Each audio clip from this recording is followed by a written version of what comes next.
Okay, so I've been trying to figure out a way to accurately measure the old motor mounts versus the ones that are going in an engine like an LS that hasn't been in this car yet. So what I came up with is you put these two together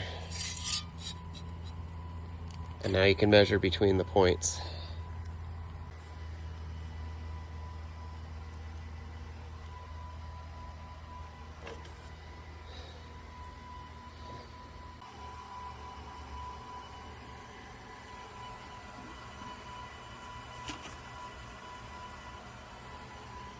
And so that's the best way to do it that I could come up with.